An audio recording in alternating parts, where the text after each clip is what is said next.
2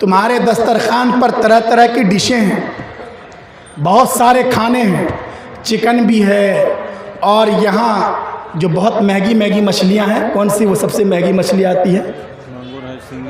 نہیں، سنگی، اور اس سے بھی زیادہ مہنگی ایک مچھلی آتی ہے نا، الش، وہ بھی ہے، اور بھی طرح طرح کی ڈشیں ہیں۔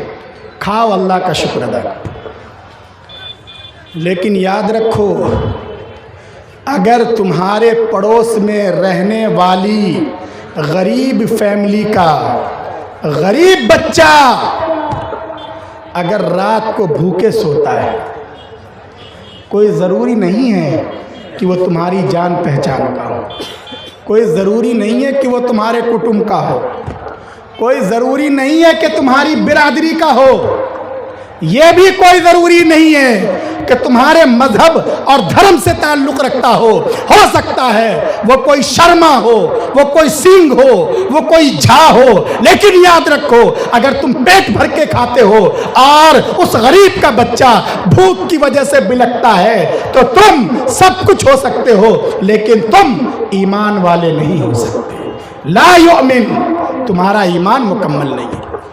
یہ تعلیم ان مدرسوں میں بچوں کو دی جاتی ہے، اس لیے لوگوں ان مدرسوں کو قدر کی نگاہ سے دیکھو، ان مدرسوں کی عظمت کو جانو۔ یہ مدرسے ہمارا بوجھ ہلکا کرتے ہیں، ہمارے بچوں کی تعلیم اور تربیت کے لیے اپنی قربانیاں انجام دے رہے ہیں، اور ہر آدمی یہ چاہتا ہے کہ اپنے بچوں کو نیک بنائے۔ بھائی ہر آدمی یہ چاہتے ہیں نا، اور نیک بنانے کے لیے دو نسخے ہیں، میں انشاءاللہ آخر میں بتلاؤں گا۔ پہلے تو میں یہ عرض کر رہا ہوں کہ ان مدرسوں سے ہمیں محبت ہونی چاہیے، ان مدرسوں سے ہمارا تعلق اور زیادہ مضبوط اور مستحکم ہونا چاہیے۔ ماشاءاللہ آپ کا یہی مدرسہ مرکز العلوم والدعوہ، جس کے پروگرام میں آپ حضرات شریک ہیں، اللہ کے فضل سے یہاں تعلیم کا اور تربیت کا بہت اچھا اسٹینڈرڈ ہے۔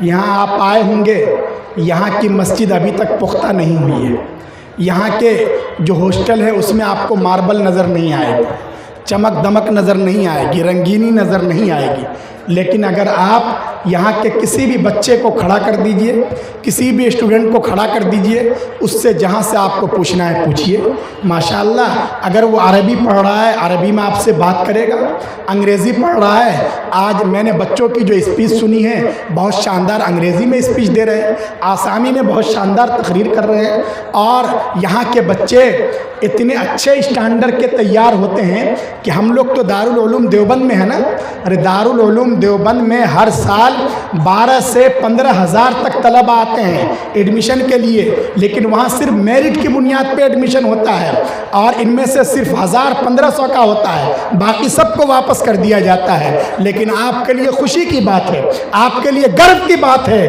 آپ کا سینہ خوشی سے پھول جائے گا کہ آپ کے اس چھوٹے سے مدرسے کے بچے انہوں نے وہاں بھی اپنا جھنڈا گاڑ رکھا ہے۔ ان بچوں کا داخلہ ماشاءاللہ دارالعلوم میں ہو رہا ہے، پرسنٹیج کے اعتبار سے ان کا نتیجہ بہت اچھا ہے۔ تو یہ مدرسے اللہ کی نعمت ہے، ہمیں ان مدرسوں کی قدر کرنی چاہیے، اور یہاں ماشاءاللہ ایک نہیں کئی بچے حافظ ہو رہے ہیں، قرآن کریم مکمل کر رہے ہیں۔ یاد رکھیے یہ حفاظ اللہ نے انہیں بہت اونچا مقام عطا کیا ہے۔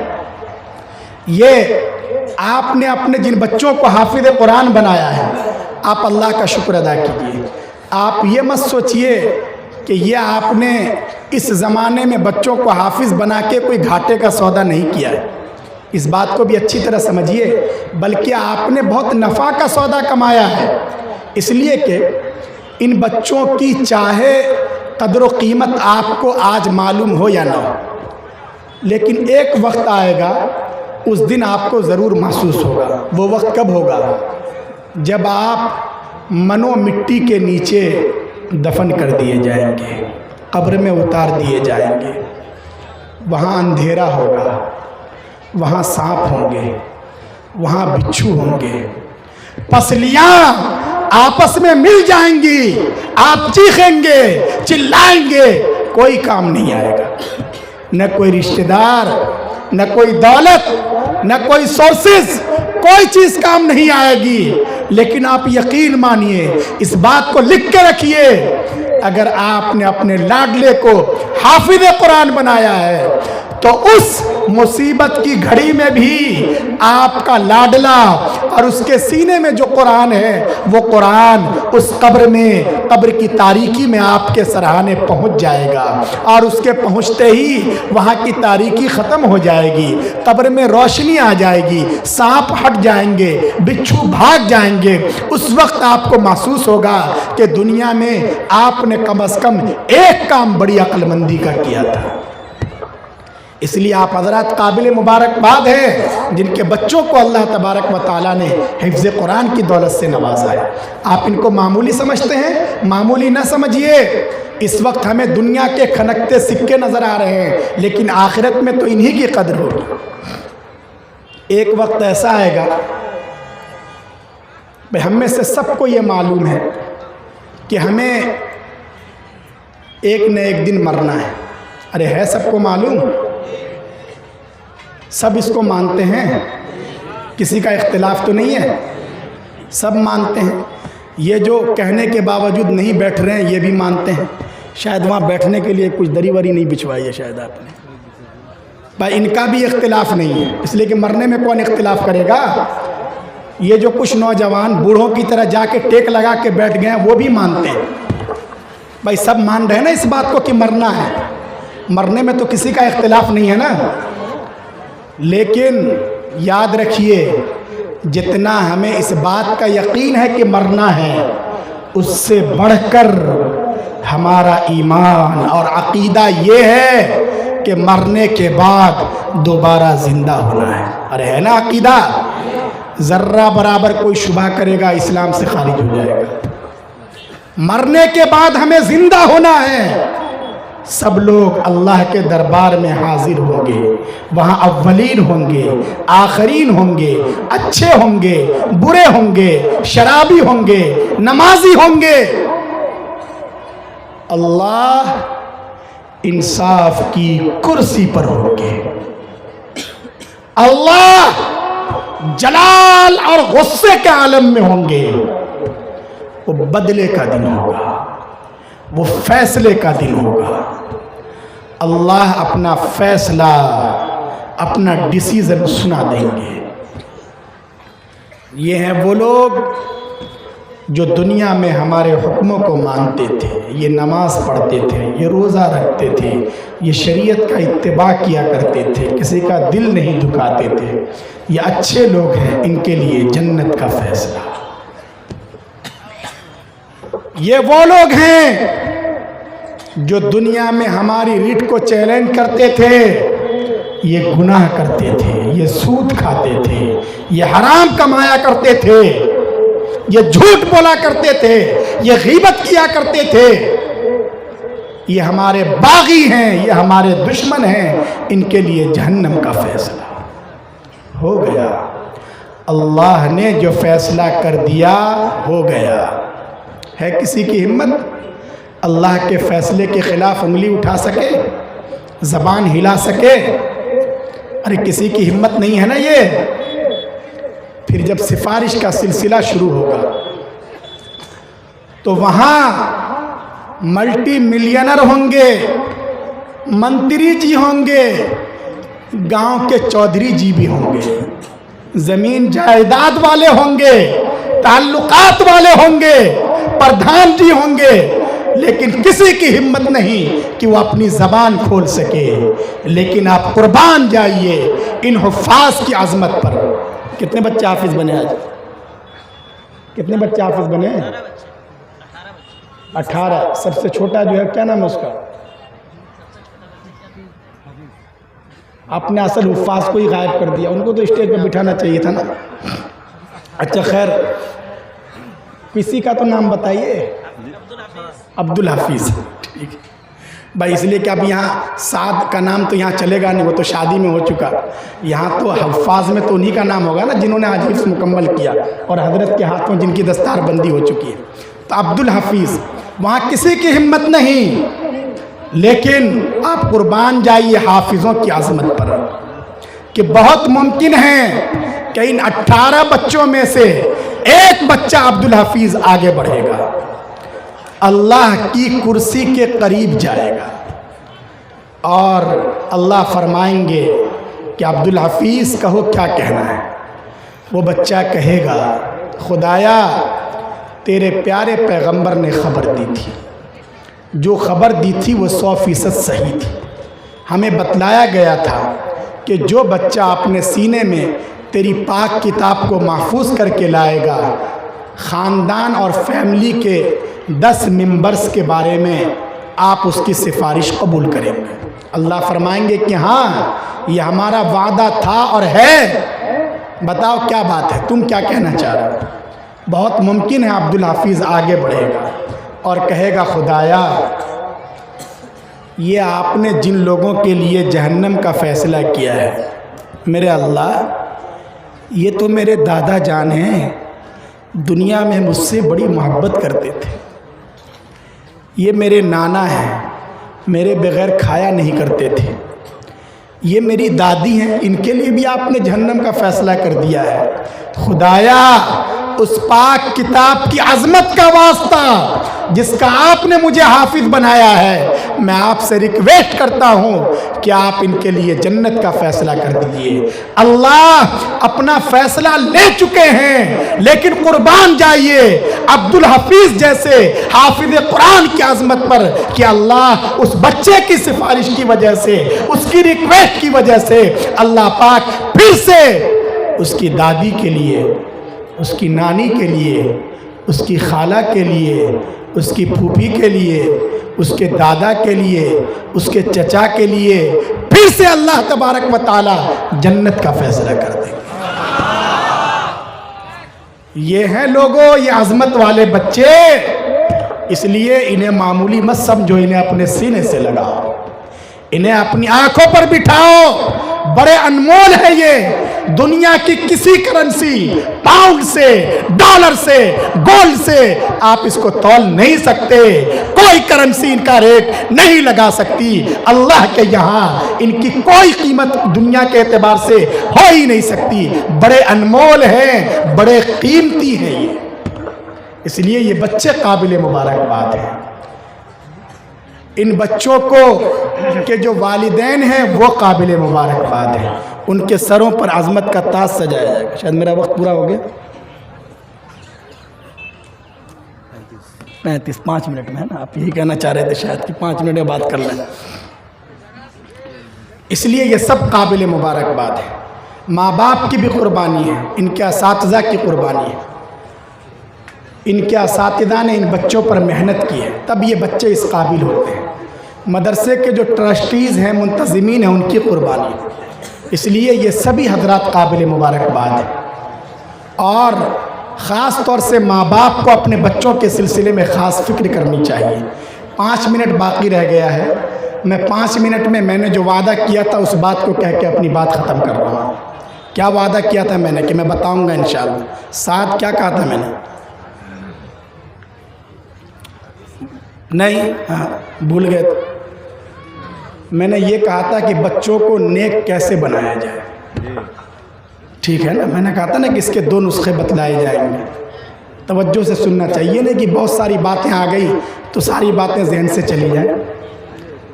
بچوں کو نیک بنانا ہے نا، ہر آدمی چاہتا ہے نا کہ ہمارا بچہ نیک ہو، اس کے لیے بزرگوں نے 2 نسخے بتلائے ہیں۔ کتنے؟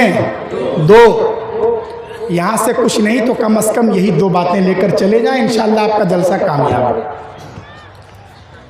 اگر ہم یہ چاہتے ہیں کہ ہمارا بچہ نیک بنے تو اس کے لیے پہلا کام، پہلا نسخہ یہ ہے کہ ہم اس بات کی فکر کر لیں کہ ہمارے بچوں کے پیٹ میں جو جانے والا لقمہ ہے، ان بچوں کے پیٹ میں جو غذا جا رہی ہے، ان بچوں کے پیٹ میں جو کھانا جا رہا ہے، وہ حلال ہو، پاکیزہ ہو، صاف ستھرا ہو، شبہ والا نہ ہو، ناجائز نہ ہو، حرام نہ ہو۔ اس لیے کہ یاد رکھیے، اگر بچوں کی پرورش حرام مال سے ہوتی ہے، سود اور انٹرسٹ کے پیسوں سے ہوتی ہے،